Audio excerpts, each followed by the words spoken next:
We continue to follow breaking news here on News 6 at 7. Markeith Lloyd has been captured. Tonight, he is in custody. 41-year-old Markeith Lloyd, one of the most wanted men in Central Florida, even on the FBI and the U.S. Marshals most wanted list. My sources tell me he was ordered out. Lloyd was ordered out. He crawled out. He resisted. There was a struggle to put the cuffs on him. He was wearing body armor and had 2 weapons. He had 2 firearms on him. And sources are telling me they're trying to figure out if more charges are coming. Why'd you do it? Where have you been hiding? What did you say? They got him. Markeith Lloyd, the man wanted for killing an Orlando police officer and his own pregnant ex-girlfriend, is captured. I was extremely happy that this dangerous person was off the streets. They will sleep better knowing tonight that I'm going to describe this individual as this maniac, if you will, is off the streets of our community. And you're looking live right now at where it all went down, a neighborhood, an abandoned home, the manhunt over, and the investigation just beginning. Good evening, I'm Matt Austin. And I'm Lisa Bell. For 9 days, this community has waited and asked, when will Markeith Lloyd be caught? Tonight, it finally happened. The news breaking around 7 tonight, Orlando police making the announcement with this tweet, the word captured across his mugshot, with the tweet reading, "We've got him." At this hour, Lloyd is inside these walls. Sky 6 live over Orlando Regional Medical Center right now, where Lloyd is being treated for injuries from the arrest. We have team coverage tonight. Troy Campbell is at ORMC. Vanessa Ariza is in the neighborhood where Lloyd was caught. But we begin with Nadine Yanis, live at Orlando Police Headquarters with the latest on the arrest. We're getting some live pictures from Sky 6, just getting to the scene here, and this really gives you a scope of what's happening here. We have just confirmed 2 officers shot, possibly at close range. Mike Holfeld reporting that the person who is suspected of this right now, a known criminal in this community, and all of these different law enforcement agencies from counties to other police departments are now joining. They're all sending their solidarity on and tweets and messages to this police department, and definitely a rough night.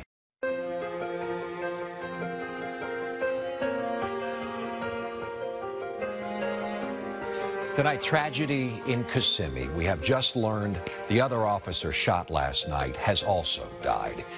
Good evening to you. I'm Eric Von Anka. Thanks for staying with us tonight. Sergeant Sam Howard died this afternoon. He's the gentleman on the right there. After the shooting left him in grave critical condition, Officer Matthew Baxter died last night at the hospital.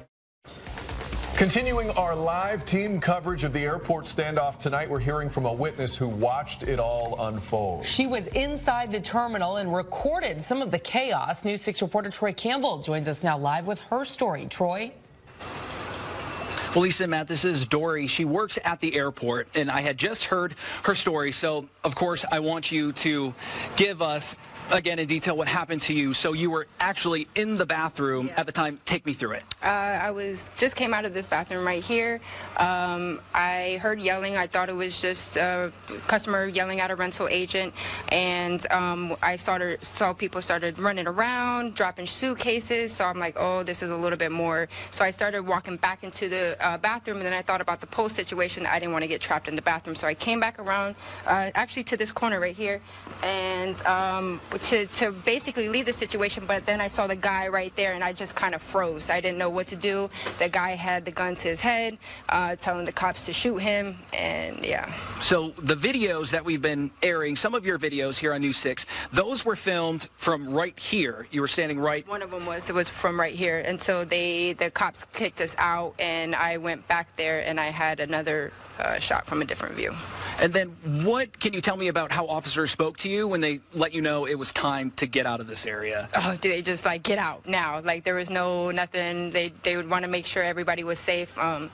They did a really good job. Someone else who has experience with these kinds of storms, we saw her cover Hurricane Matthew last year. Lauren Korn, she is live in Volusia. Oh boy, she's live in Volusia County now, where it has changed substantially since we checked with you less than an hour ago. Lauren, how's it going? definitely picked up since the last time. Yes, have experience, I have to say, between last year and this year. Right now, I feel like it's about just as the same. Very strong, and the rain hitting me. And if you can see right above my shoulder, I'll have Sam Pam over. Excuse me. You can see the trees, the palm trees just blowing. I'm waiting for one of those to break. It is just that strong. As we take another live look now at I-4 near Champions Gate, near World Drive, this is the area where our meteorologists are now telling us that the eye could pass over in the next couple of hours, which puts the Metro Orlando area right on that dirty side of the hurricane. Yeah, it's the likes of something we've never seen before. And something else we want to show you. This is video. It's near the Grand Floridian Resort.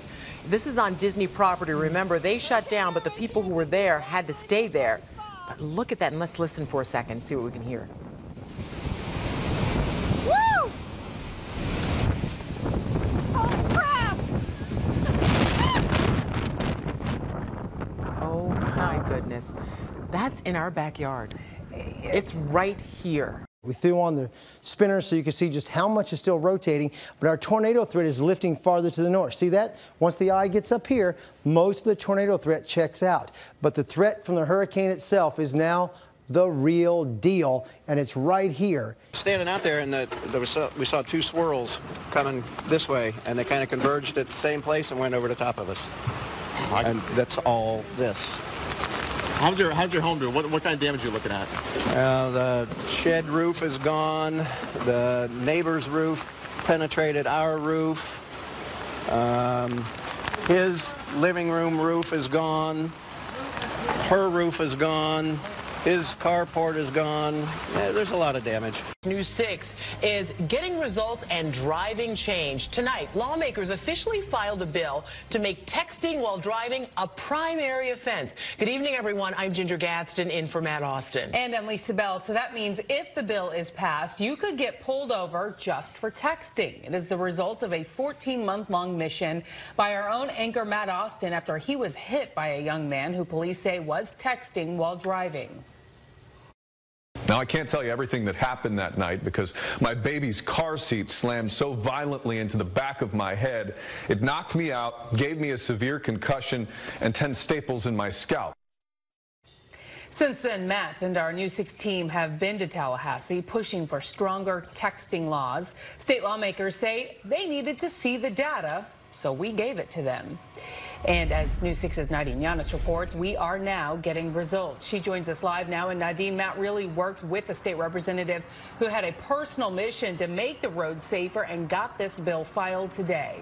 In just a few short hours, crews from the city of Orlando are going to be right here where I'm standing at the Las Vegas Convention Center. They're going to be here setting up the Family Assistance Center with lessons that they learned from the Pulse nightclub shooting of last year. Meantime, that University of Florida student, she's in the hospital just a few blocks away from here. She says on Sunday night she heard 2 rounds of what she thought were fireworks. When she heard the 3rd round, she realized she'd been shot. And after the 3rd time, most people were on the ground or running. And after the 3rd time was when I felt something hit my back. I felt something hit me really hard, and then I felt something splatter on my back. So I thought it was either like somebody's drink, or it kind of felt like a paintball or something like that. I didn't think it was a gunshot. I laid down on the ground, and that's when he finally noticed, and other people did too, the gun wound on my back. Did they tell you? Mm-hmm. What, they didn't see. What did you think? What goes through your mind when you're told you're shot and you're coughing up blood? Am I gonna die? A year ago, it was the scene of terror. But today, outside Pulse nightclub, all you can see and feel is love. Touching tributes starting overnight to honor and remember the 49 lives lost June 12, 2016. And their names will again be heard in just about an hour. A ceremony slated here at Lake Eola Park starting at 7 tonight. Rain is not keeping people away. Thank you so much for joining us on what is a very important day here in Central Florida. I'm Matt Austin. And I'm Lisa Bell. All day we have been watching the crowds behind us build, and the crowds are starting to shift over to Lake Eola Park as we get ready for that special ceremony that is supposed to begin at 7 o'clock tonight. For much of the day, though, a lot of people have been gathering outside Pulse nightclub, where again 1 year ago today, 49 people lost their lives, 53 others were injured. I'm joined now by News 6's Nadia Yanis, who has been out here all day, and you have had the honor of talking to survivors and law enforcement.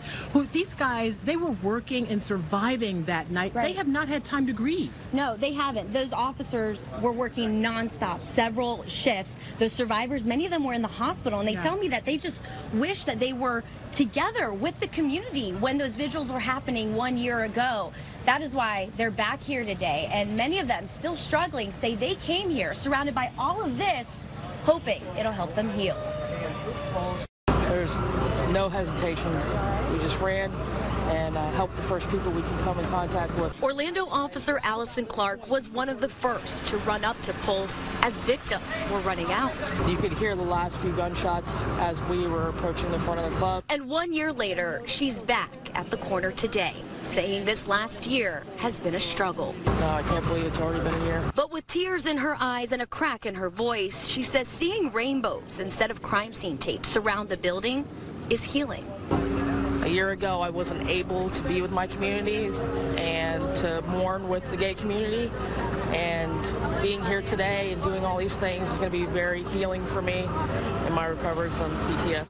Tonight, an unusual update to a story. Women from Tampa to Miami are telling News 6 that a Palm Bay groom who claims to have cancer played them all. Weeks ago, the man's friends called us to cover a special wedding.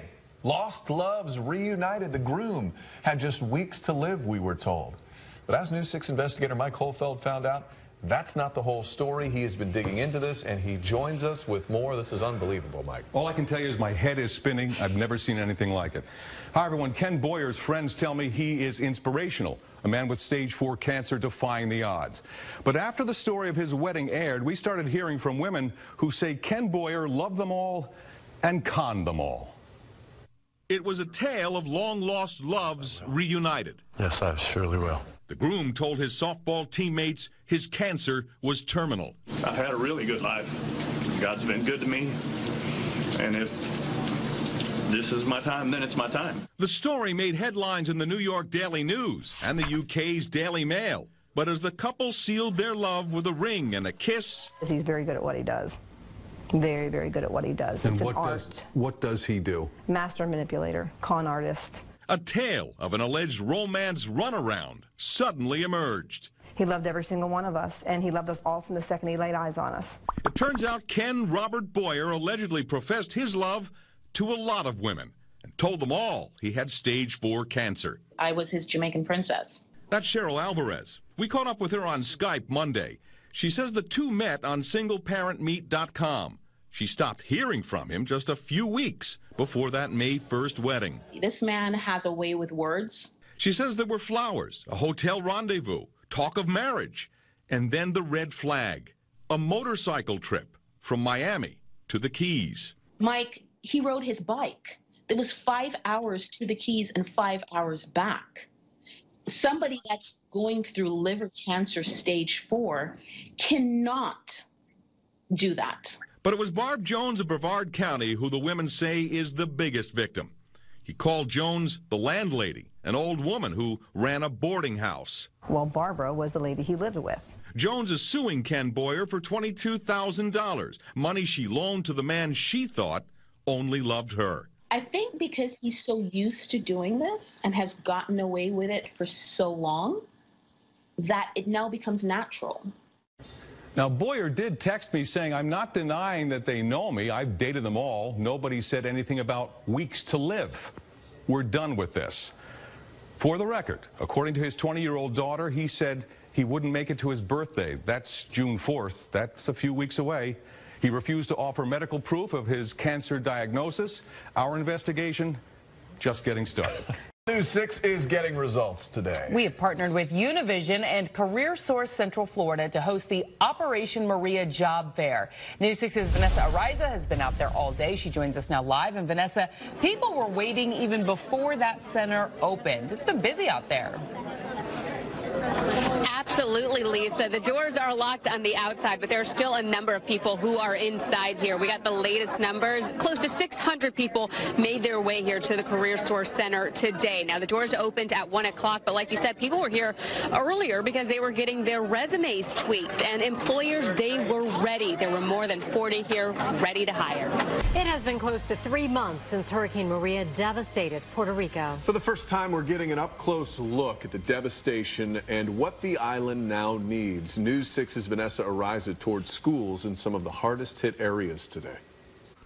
This part of campus at Chrome, this area has no electricity. These are classrooms. Students are in here every single day, but they can only learn until about 4:30. That's before the sun goes down. They're learning inside of these classrooms with no air, but people are donating fans. So you see fans like these in the classrooms. These are cooling the kids off as they're trying to learn.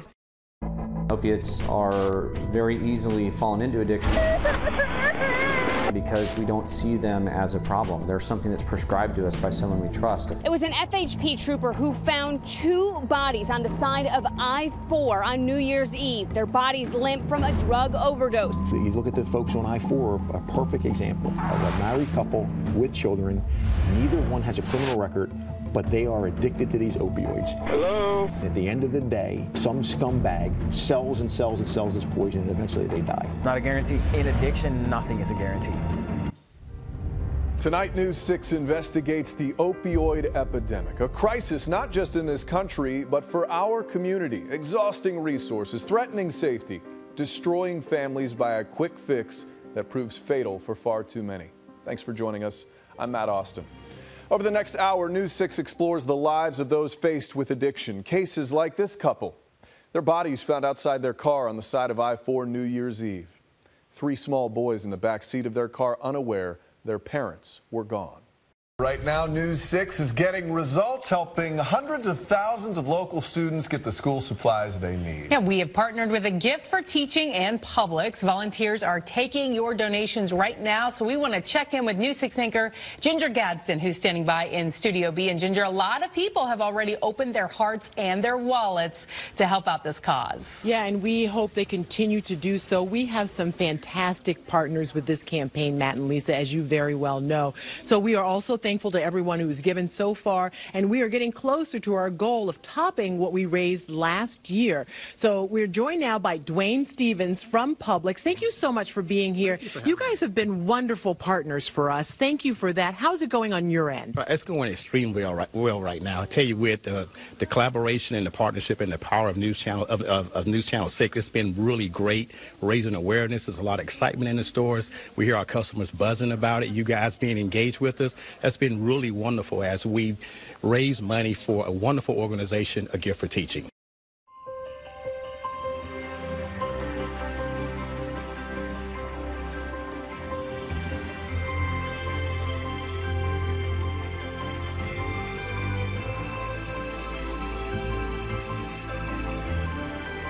I'm happy. And I'm grateful. I know my baby will be excited and happy on Christmas morning when she wakes up. Thank you so much, Channel 6 News and Salvation Army. Cheers, thanks, hugs, and tears. Central Florida came together to get results for children and the Salvation Army's Angel Tree program. And today, that work paid off. Good evening from the South Pole. This is a special edition of News 6 at 7. Thanks for joining us. I'm Lisa Bell. I'm Matt Austin. Julie and Ginger are going to join us in just a few minutes, but I just want to set the scene for you here first.